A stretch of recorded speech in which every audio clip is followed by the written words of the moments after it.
everyone, and happy Easter. I hope you enjoyed time with your family celebrating Easter in whatever way you choose to celebrate. I know I enjoyed tuning into my church's service, even though we're virtual. We did it online with me and my roommate, celebrating the resurrection of Jesus Christ. And I also loved FaceTiming with my family to see my nephew Killian at Easter egg hunt and getting to talk with them. So I hope you had a wonderful Easter. Today we're doing an Easter themed recipe where we'll make Rice Krispie treat Easter eggs. Even though we're not using a oven today, you still need parental supervision if you're going to bake or do anything in the kitchen. And then also the first thing we need to do is wash our hands. So go ahead and do that, and I'll see you back here in a minute.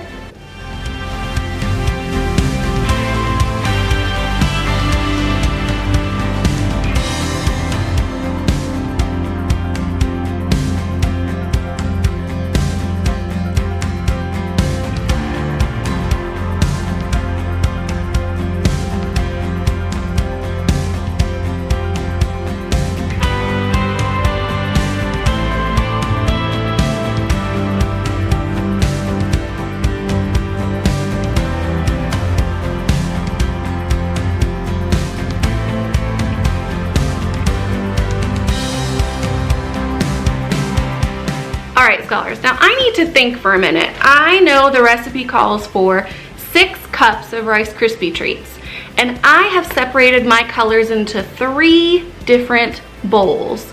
So my question is, how many cups of Rice Krispie treats do I need to put into each bowl? I have 6 cups and 3 bowls. So let's think about this.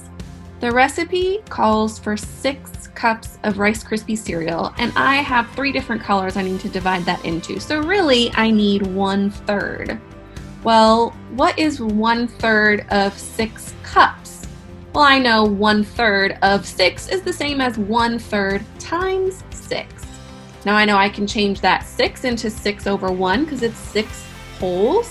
So what is 1/3 times 6 over 1? Well, I'll multiply my numerators first. 1 times 6, which is 6, and 3 times 1, which is 3. So now I have 6 over 3, or 6 divided by 3. Well, what is 6 divided by 3? Let's think about this. Let's draw a picture, because pictures really help me when I'm solving math. Remember, the recipe has 6 cups of Rice Krispie cereal, and I need to divide those or put those into 3 different bowls.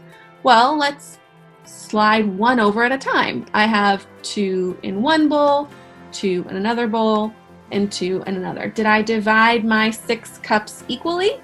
Yes, I did. So I know that 6 divided by 3 equals 2. I need 2 cups of Rice Krispie cereal for each colored bowl. Now, you may already have been ahead of me, and if you already thought, well, Miss Curran, we can just think about equivalent fractions.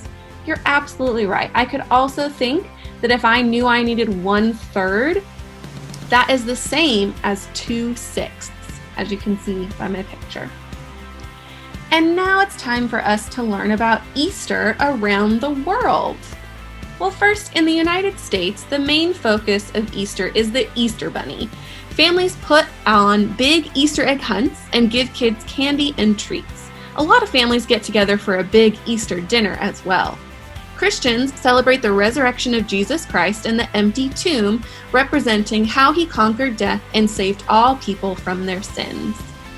In France, French children don't get treats from the Easter Bunny. They get them from the Easter bells. According to Catholic teaching, no church bells can ring between Holy Thursday and the Easter Vigil on account of the solemnity of the days around Jesus' death. Eventually, a legend evolved that said the church bells weren't rung because they grew wings and flew to Rome to be blessed by the Pope. Then they returned Easter Day with chocolate and presents for local kids. In Greece, the island of Corfu gets pretty messy on the morning of Holy Saturday. Residents take part in the annual pot throwing, and it's exactly what it sounds like. They throw pots, pans, and other earthenware out of windows. Since the tradition marks the beginning of spring, it's supposed to symbolize the new crops that will be gathered in new pots. In Italy, on Pasqua, which means Easter in Italian, residents of Florence celebrate a 350-year-old tradition called Scoppio del Carro, which means explosion of the cart. A centuries-old cart is loaded with fireworks and pulled in front of the Duomo, where spectators watch the pyrotechnics go off. It's meant to be a sign of peace and a good year ahead. South of Florence is the town of Panicale, where the big celebration happens the day after Easter, called Pasquetta or Little Easter. Locals gather for the annual Ruzzolone, a competition that involves rolling huge wheels of Ruzzolo cheese around the perimeter of the village. In India, even though Christians only make up 2.5% of India's population, they still have elaborate Easter festivities, especially in the northeastern states. The western India state, Goa, celebrates with carnivals complete with street plays, songs, and dances. People exchange chocolates, flowers, and colorful lanterns as gifts. Another really important holiday that is celebrated around the time of Easter is the Passover. In Judaism, Passover celebrates the freedom of Jewish people from slavery in ancient Egypt. The festival of Passover is one of great joy. It takes place for about 1 week in March or April. A special family meal called a Seder is held the first and sometimes the second night of Passover. Before the meal, the story of Passover is told through the songs and prayer of the Haggadah, which is the book used during the Seder. The most important food of the holiday is matzo, which is a bread made with only flour and water. It is unleavened, which means that it is flat. This reminds the Jews of the bread the Israelites took with them when they fled Egypt for freedom. They did not have time to let it rise because they were in a hurry to leave.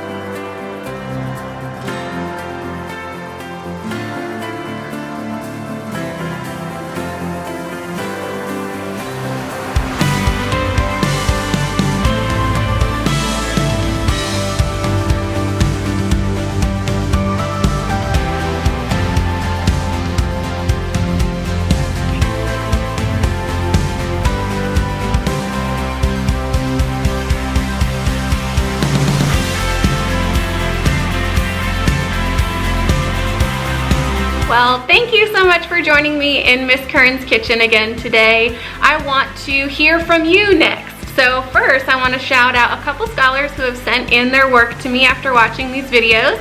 Shout out to Iker in 3rd grade for turning in his sombrero facts and correctly identifying how much it cost me to not only make 1 batch but 3. Shout out to Zitlali in 5th grade for doing the exact same thing. Both you and Iker got the correct answers and the challenge question. So nice job.